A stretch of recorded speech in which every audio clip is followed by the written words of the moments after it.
Praise the Lord. Queen Mary ministry നയിക്കുന്ന angelic music മെലഡിയിലേക്ക് സന്തോഷപൂർവം കർത്താവായ യേശു ക്രിസ്തുവിൻ്റെ നാമത്തിൽ നിങ്ങളെല്ലാവരെയും സ്വാഗതം ചെയ്യും. പ്രിയമുള്ളവരെ, റോമാക്കാർക്ക് എഴുതിയ ലേഖനം അധ്യായം 5 5-ാം തിരുവചനത്തിലൂടെ ദൈവത്തിൻ്റെ വചനം ഇപ്രകാരം വെളിപ്പെടുത്തി തരുന്നു. ദൈവത്തിൻ്റെ സ്നേഹം പരിശുദ്ധാത്മാവിലൂടെ നിങ്ങളുടെ ഹൃദയത്തിലേക്ക് ചൊരിയപ്പെടുന്നു. ദൈവത്തിൻ്റെ സ്നേഹം പരിശുദ്ധാത്മാവിലൂടെ നിങ്ങളുടെ ഹൃദയത്തിലേക്ക് ചൊരിയപ്പെടുന്നു. പരിശുദ്ധാത്മാവിലൂടെ ചൊരിയപ്പെടുന്ന ദൈവത്തിൻ്റെ സ്നേഹം, ആ സ്നേഹത്തെക്കുറിച്ച് വിശുദ്ധ യോഹന്നാന്റെ സുവിശേഷം 3-ാം അധ്യായം 16-ാം തിരുവചനത്തിലൂടെ ഇപ്രകാരം വെളിപ്പെടുത്തി തരുന്നു. എന്തെന്നാൽ അവനിൽ വിശ്വസിക്കുന്ന ഒരുവനും നശിച്ചു പോകാതെ നിത്യരക്ഷ പ്രാപിക്കുന്നതിന് വേണ്ടി തൻ്റെ ഏകജാതനെ നൽകുവാൻ തക്കവിധം ദൈവം എന്നെ, ലോകത്തെ അത്രമാത്രം സ്നേഹിച്ചു. പരിശുദ്ധാത്മാവിലൂടെ നമ്മുടെ ഹൃദയത്തിലേക്ക് ചൊരിയപ്പെടുന്ന ദൈവത്തിൻ്റെ സ്നേഹം തൻ്റെ പുത്രനെ നമുക്ക് നൽകിയ സ്നേഹമാണ് എന്ന് ഈ തിരുവചനത്തിലൂടെ ദൈവത്തിൻ്റെ ആത്മാവ് നമുക്ക് വെളിപ്പെടുത്തി തരികയാണ്. Praise the Lord. ഹല്ലേലൂയ. എന്നാൽ നാം പാപികളായിരിക്കെ യേശു നമുക്ക് വേണ്ടി കുരിശിൽ മരിച്ചു. അങ്ങനെ നമ്മോടുള്ള വ്യക്തിപരമായ സ്നേഹം ദൈവം പ്രകടമാക്കിയിരിക്കുന്നു. പ്രിയമുള്ളവരെ, കുരിശിലെ സ്നേഹം, ആ സ്നേഹത്തിൻ്റെ ആഴങ്ങളിലേക്ക് കടന്നു വരുവാൻ ദൈവത്തിൻ്റെ പരിശുദ്ധാത്മാവ് ഈ സമയം നമ്മോട് ആവശ്യപ്പെടുകയാണ്. കുരിശിലെ സ്നേഹത്തിലൂടെ 2 പ്രധാനപ്പെട്ട കാര്യങ്ങളാണ് യേശു ക്രിസ്തു വ്യക്തിപരമായി നമുക്ക് നേടിയെടുത്തു തന്നത്. യെശയ്യാ പ്രവാചകന്റെ പുസ്തകത്തിലേക്ക് നമ്മൾ കടന്നു വരുമ്പോൾ 53-ാം അധ്യായം 4-5 തിരുവചനങ്ങള്, നമ്മുടെ വേദനകളാണ് അവൻ കുരിശിൽ ചുമന്നത്, നമ്മുടെ ദുഃഖങ്ങളാണ് അവൻ കുരിശിൽ വഹിച്ചത്, നമ്മുടെ അതിക്രമങ്ങൾക്ക് വേണ്ടി അവൻ മുറിവേൽപ്പിക്കപ്പെട്ടു, അവന്റെ മേലുള്ള ശിക്ഷ നമുക്ക് രക്ഷ നൽകി, അവന്റെ ക്ഷതങ്ങളാൽ നാം സൗഖ്യം പ്രാപിച്ചു. പ്രിയമുള്ളവരെ, യേശുവിന്റെ കുരിശുമരണത്തിലൂടെയാണ് മനുഷ്യന് സമ്പൂർണമായ രക്ഷയും സമ്പൂർണമായ സൗഖ്യവും കൈവന്നത്. ആദം മുതൽ ഉണ്ടായിരുന്ന മനുഷ്യവർഗത്തിന്റെ പാപം മുഴുവൻ തുടച്ചു മാറ്റിയത് യേശുവിന്റെ കുരിശുമരണത്തിലൂടെയാണ്. എൻ്റെ നിങ്ങളുടെ ജീവിതത്തില്, ഈ ലോകത്തിൽ ജീവിച്ചു കഴിഞ്ഞ, ജനിക്കാനിരിക്കുന്ന, ഈ ലോകത്തിൽ മരിച്ചു കഴിഞ്ഞ ജനകോടികളുടെ ജീവിതത്തിൽ പാപം മൂലം നഷ്ടപ്പെട്ടതെല്ലാം യേശു തന്റെ കുരിശുമരണത്തിലൂടെ നമുക്ക് നേടിയെടുത്തു തന്നു. ഞാനും നിങ്ങളും ഈ ലോകത്തിൽ പിറന്ന വീണ ആ സമയം മുതൽ നെറ്റിയിൽ കുരിശു വരച്ചുകൊണ്ട് ആരംഭിച്ച നമ്മുടെ ക്രൈസ്തവ ജീവിതം, കുരിശിൽ കേന്ദ്രീകരിച്ച നമ്മുടെ വിശ്വാസ ജീവിതം, അത് അവന്റെ കുരിശിലെ ശക്തി നിന്റെ ജീവിതത്തിലേക്ക് കടന്നു വരുമ്പോൾ നിന്റെ രോഗങ്ങൾ മാറ്റപ്പെടും, വേദനകൾ മാറ്റപ്പെടും, ദുഃഖങ്ങൾ മാറ്റപ്പെടും, അസ്വസ്ഥതകൾ മാറ്റപ്പെടും. ആ കുരിശിൽ നമുക്ക് ആശ്രയിക്കാം. യേശുവിന്റെ കുരിശ് സാത്താനെ തകർത്ത കുരിശാണ്. യേശുവിന്റെ കുരിശ് മനുഷ്യന്റെ രോഗങ്ങൾ മാറ്റിയതാണ്. യേശുവിന്റെ കുരിശ് മനുഷ്യന്റെ പാപത്തിന്റെ കറകളെ മാറ്റിക്കളഞ്ഞതാണ്. ആ കുരിശിത നിന്റെ ജീവിതത്തിലേക്ക് സ്നേഹത്തിന്റെ അടയാളമായി കടന്നു വരുന്നു. ആ കുരിശിൽ അർപ്പിച്ചുകൊണ്ട് ഇപ്പോൾ ഞാൻ അനുഭവിച്ചുകൊണ്ടിരിക്കുന്ന എല്ലാ വേദനകളും, എല്ലാ പ്രയാസങ്ങളും, എല്ലാ ദുഃഖങ്ങളും, എല്ലാ രോഗങ്ങളും, എല്ലാ പീഡകളും യേശുവിന്റെ കുരിശിൽ കൊടുക്കാം. യേശുവിന്റെ കുരിശിൽ സമർപ്പിക്കാം. യേശുവിന്റെ കുരിശിൽ അർപ്പിക്കാം. അവന്റെ കുരിശിൽ സമർപ്പിക്കുന്ന വേദന, അവന്റെ കുരിശിൽ അർപ്പിക്കുന്ന രോഗം, അവന്റെ കുരിശിൽ അർപ്പിക്കുന്ന ദുഃഖം സൗഖ്യത്തിലേക്ക് നയിക്കപ്പെടും. കണ്ണുകൾ അടച്ച് കരങ്ങൾ ഉയർത്തി നമുക്ക് ഒരുമിച്ച് പ്രാർത്ഥിക്കാം, ഒരുമിച്ച് അർപ്പിക്കാം. ഒരുമിച്ച് സമർപ്പിക്കാം. യേശുവിന്റെ കുരിശിലേക്ക്, കുരിശിലൂടെ ഒഴുകുന്ന സ്നേഹത്തിലേക്ക് നമ്മുടെ ജീവിതത്തെ സമർപ്പിച്ചുകൊണ്ട് പ്രാർത്ഥിക്കാം. യേശുവേ നന്ദി, യേശുവേ സ്തോത്രം.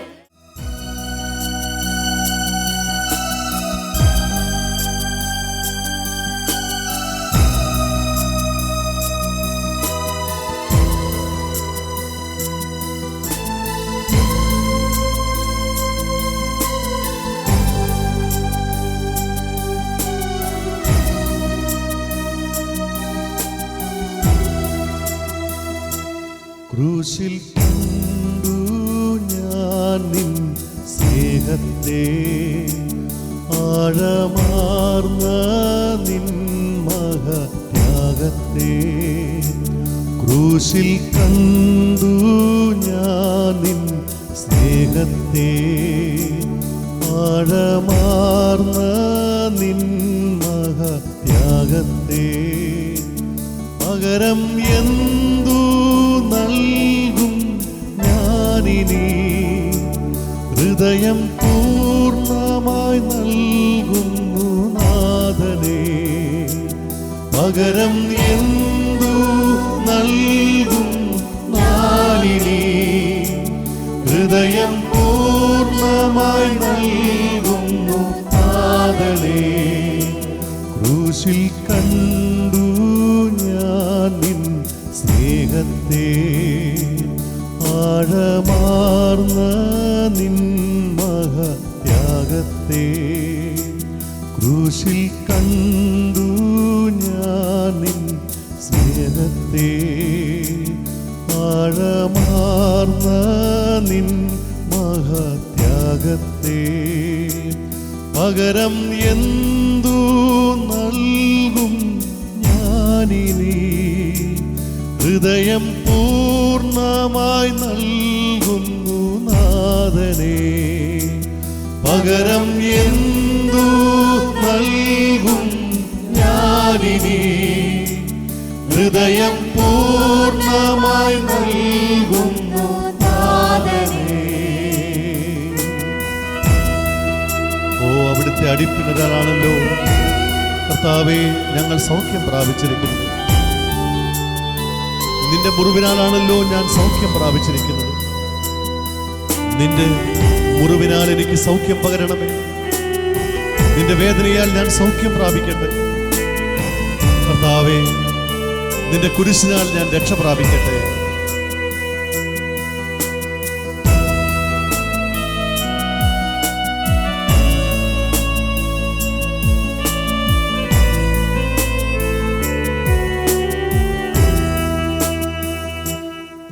അടിപ്പിണരിൽ കണ്ടു ഞാൻ സ്നേഹത്തെ, സൗഖ്യമാക്കും യേശുവിൻ ശക്തിയെ. അടിപ്പിണരാൽ കണ്ടു സ്നേഹത്തെ, സൗഖ്യമാക്കും യേശുവിൻ ശക്തിയെ. പകരം എന്തു നൽകും ഞാനിനി, ഹൃദയം പൂർണ്ണമായി നൽകുന്നു നാഥനേ.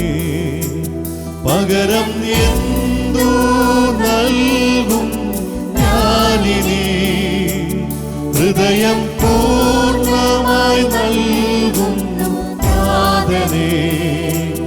ആടിപ്പിണരിൽ കണ്ടു ഞാൻ സ്നേഹത്തെ, സൗഖ്യമാക്കും യേശുവിൻ ശക്തിയെ. ആടിപ്പിണരിൽ കണ്ടു ഞാൻ സ്നേഹത്തെ, സൗഖ്യമാക്കും യേശുവിൻ ശക്തിയെ. പകരം എന്തു നൽകും ഞാനിനി, ഹൃദയം പൂർണ്ണമായി നൽകുന്നു നാഥനേ.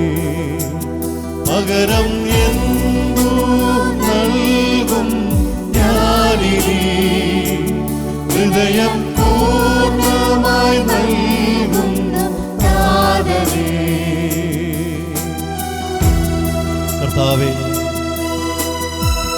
നിന്റെ മൊഴിയിൽ ഞാൻ കേട്ടു എൻ്റെ രക്ഷ. അവിടുത്തെ പരിശുദ്ധ വചനത്താൽ ഞാൻ രക്ഷയുള്ളതായി തീരും. എന്താണ് ഞാൻ അങ്ങേക്ക് പകരമായി നൽകുന്നത്? കർത്താവേ, എന്തു പകരം നൽകിയാലും മതിയാവുകയില്ല. കാരണം അത്ര വലിയ സ്നേഹമാണ്, അത്ര വലിയ ഔദാര്യമാണ് അവിടുന്ന് ഞങ്ങളോട് കാട്ടിയ സ്നേഹം. നിന്റെ കരുണയെ ഓർത്ത് ഞാൻ നന്ദി പറയുന്നു. നിന്റെ സ്നേഹത്തെ ഓർത്ത് ഞങ്ങൾ നന്ദി പറയുന്നു. നിന്റെ കുരിശിനെ ഓർത്ത് ഞങ്ങൾ നന്ദിയോടെ സ്തോത്രം ചെയ്യുന്നു.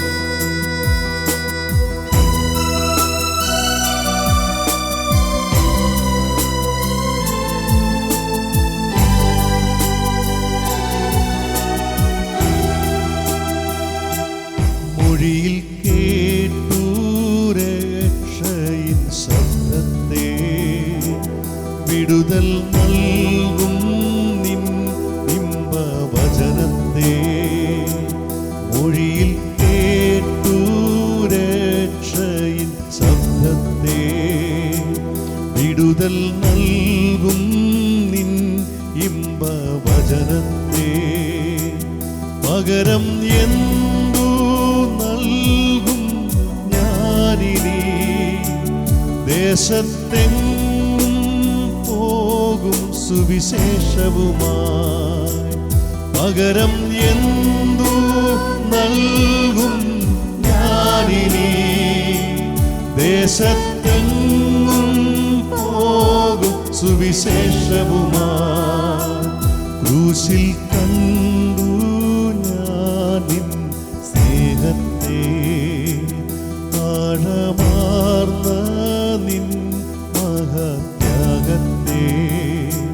ക്രൂശിൽ കണ്ടു ഞാൻ നിൻ സ്നേഹത്തെ, ആഴമാർന്ന നിൻ മഹത്യാഗത്തെ.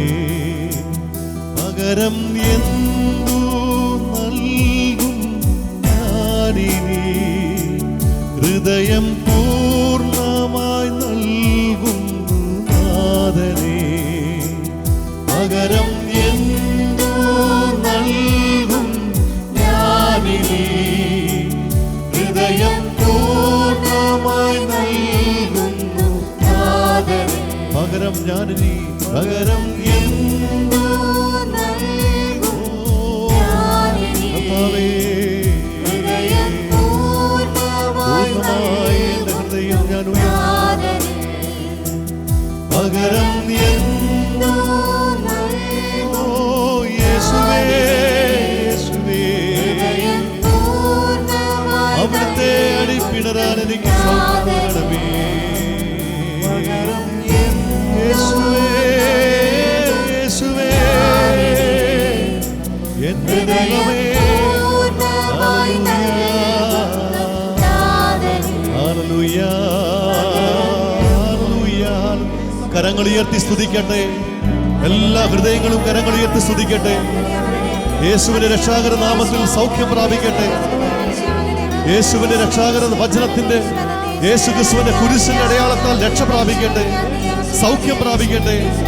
ഹല്ലേലൂയ, ഹല്ലേലൂയ, ഹല്ലേലൂയ, ഹല്ലേലൂയ, ഹല്ലേലൂയ. യേശുവേ, യേശുവേ, യേശുവേ, യേശുവേ, യേശുവേ. ഹല്ലേലൂയ, ഹല്ലേലൂയ, ഹല്ലേലൂയ. കർത്താവിൻ്റെ ക്രൂശിലേക്ക് നോക്കുമ്പോൾ നമ്മൾ എന്താണ് കാണുന്നത്? പിതാവായ ദൈവത്തിൻ്റെ സ്നേഹമെന്ന് പൗലോസ് അപ്പോസ്തലൻ പറയും. 1 തിമോത്തി 1:15. പാപിയായിരിക്കെ എന്നെ സ്നേഹിക്കുകയും എന്നെ രക്ഷിക്കുവാൻ വേണ്ടി സ്വന്തം പുത്രനെ കുരിശിലേക്ക് അയച്ചു കൊടുത്തുകൊണ്ട് ബലിയാക്കുകയും ചെയ്ത് പിതാവായ ദൈവത്തിനോടുള്ള സ്നേഹം വെളിപ്പെടുത്തിയിരിക്കുന്നു. പിതാവിൻ്റെ സ്നേഹം വെളിപ്പെട്ട് കിട്ടുന്നതാണ് കുരിശ്. ആ കുരിശിൽ പിതാവ് പുത്രനെ പോലും ബലിയാക്കി തന്നുകൊണ്ട് എന്നെ സ്നേഹിക്കുമ്പോൾ ആ സ്നേഹത്തിന് ഞാൻ കൊടുക്കുന്ന പ്രത്യുത്തരത്തെയാണ് ആരാധനയെന്നോ സ്തുതിയെന്നോ ഒക്കെ നമ്മൾ വിളിക്കുക. ആ ആരാധനയുടെ സ്തുതിയുടെ കീർത്തനങ്ങളിലൂടെ നമ്മൾ നീങ്ങുമ്പോൾ ഈ ആരാധനയിൽ എന്താണ് സംഭവിക്കുക എന്ന്, സ്തുതികളിലൂടെ ദൈവം എന്താണ് മനുഷ്യർക്ക് പങ്കുവെച്ചു കൊടുക്കുന്നതെന്ന് അപ്പോസ്തല പ്രവർത്തനങ്ങൾ 16-ാം അധ്യായത്തിൽ 25 മുതലുള്ള വാക്യങ്ങളിൽ വളരെ മനോഹരമായിട്ട് പറഞ്ഞു വെച്ചിരിക്കുന്ന നമുക്ക് കാണാം. പൗലോസും കൂട്ടരുമൊക്കെ കാരാഗൃഹത്തിൽ അടയ്ക്കപ്പെട്ടു.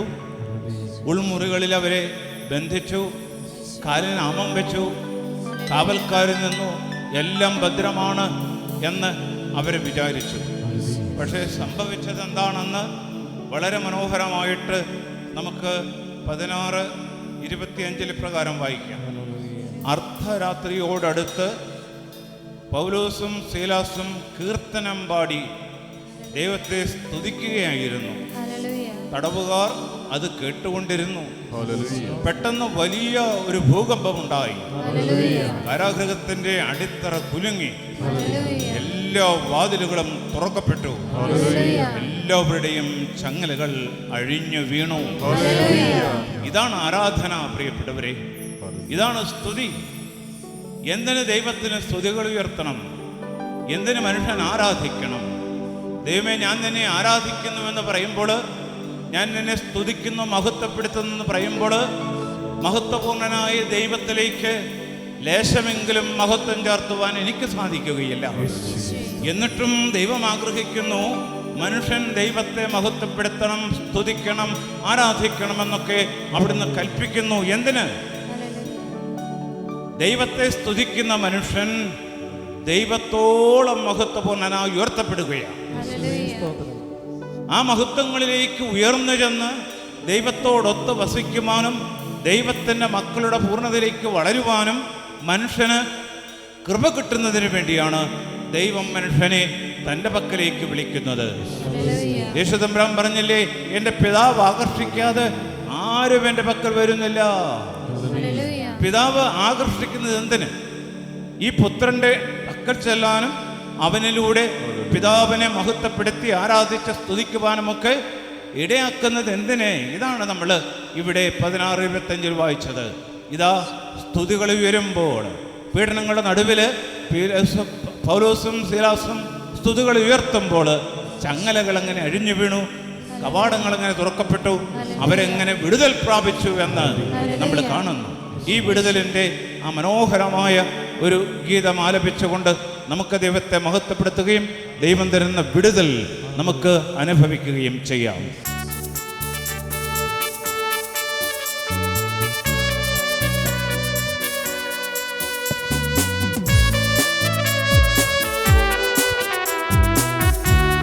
കരങ്ങളടിച്ചു പാടാം, കരങ്ങളടിച്ച് ആരാധിക്കാം. ഈ സമൂഹത്തോട് ചേർന്ന്, ഈ ഗ്രൂപ്പിനോട് ചേർന്ന് നമുക്ക് ആരാധിക്കാം. ആരാധിക്കുമ്പോഴാണ് വിടുതൽ, ആരാധിക്കുമ്പോൾ സൗഖ്യം.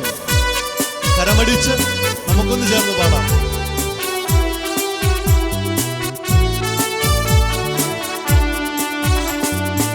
ആരാധിക്കുമ്പോൾ വിടുതൽ, ആരാധിക്കുമ്പോൾ സൗഖ്യം.